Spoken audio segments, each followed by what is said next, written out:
In this video, I'm going to walk you through how to remove hard inquiries from your Experian credit report in 2026. Let's get started. All right, step number 1. First things first, you need to pull up your credit report. If we want to remove these hard inquiries, we need full access to the report so we can see exactly which inquiries are there and gather all the details around them. Now, if you've been following me, you already know my core 4 when it comes to credit monitoring services. I'm not really a fan of the Experian app, and I'm not big on Credit Karma either. They're decent, but if you want a clearer and more detailed breakdown of what's actually going on in your report, my core 4 are MyScore IQ, Identity IQ, Smart Credit, and My Free Score Now. Out of those, I personally lean towards MyScore IQ. Identity IQ is very similar since they're basically from the same company, but MyScore IQ has a cleaner interface and also provides your FICO score, which is a big plus. Once you've got your report in front of you, scroll down to the inquiry section. No matter which service you're using, the inquiry section is usually near the bottom of your report. It's typically the second to last section, right above the part where you see creditor details and contact information. The fact that I know that without even checking a report just shows how deep into this credit stuff I am, but that's a conversation for another day. When you reach that section, you want to carefully review all the inquiries listed. Your goal here is to identify which ones you actually want to remove. One important thing to check is whether the inquiry is tied to an account that was opened on the same date. If it is, disputing it could either lead to that account being affected or the inquiry not being removed at all. Also, make sure the inquiry isn't connected to any open account in general. There are situations where, even if it's not directly linked, Experian may still refuse to remove it if it was pulled on the same day the account was opened.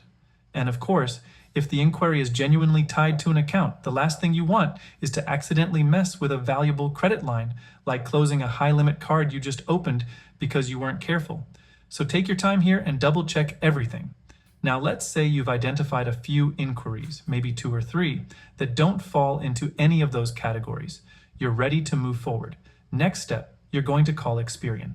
As of 2026, the best number to contact Experian is still the same. That hasn't changed. What has changed is how their phone system works. Previously, when you called, you'd be given options. Press 1 for personal, press 2 for business. For a long time, choosing the business option would get you to a real person faster, while the personal option would lead you to a bot. Now it's the opposite. So when you call, you want to press 1 for the personal option if you want to reach a live representative more quickly. After that, you'll be asked to verify your identity. Things like your name, social security number, address, and so on. Once you provide that, you'll still be interacting with an automated system for a moment. It will ask how it can assist you. At that point, simply say representative to bypass the system. So just to recap, you call the number, press 1 for personal, verify your details, and then say representative to get connected. Quick tip, call early in the day. If you call later, especially in the afternoon or evening, the wait time can be very long.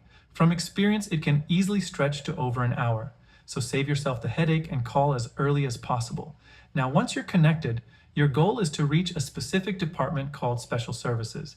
This is very important. Special Services is essentially Experian's fraud department, and they're the ones who have the ability to remove inquiries directly while you're on the call. The first person you speak to will usually be a general representative. You'll know you've reached the right department when the agent introduces themselves and clearly mentions that they are from Special Services. If they don't mention that, you're not in the right place yet. So, if you get a general rep, politely ask them to transfer you to the Special Services department. Sometimes it may take 1 or 2 transfers, but it usually doesn't take more than that. And if it does, you can always hang up and try again. Once you're connected to Special Services, the agent will again verify your identity using the same details you provided earlier. After that, the process begins. The representative will ask why you're calling. A common response people give is that they have unauthorized inquiries on their credit report that they want removed.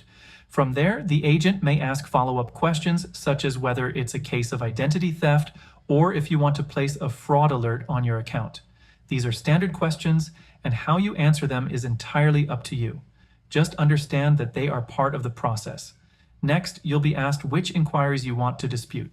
you'll need to provide both the name of the creditor and the date of the inquiry. Before you do that, take one final moment to make sure those inquiries are not tied to any active accounts.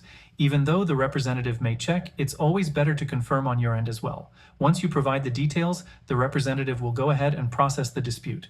At this stage, you'll usually hear one of two responses. Either they'll tell you that the dispute has been submitted and you should check back within 30 to 35 days, or they'll say that the inquiries have already been removed and that the update should reflect within 24 to 48 hours.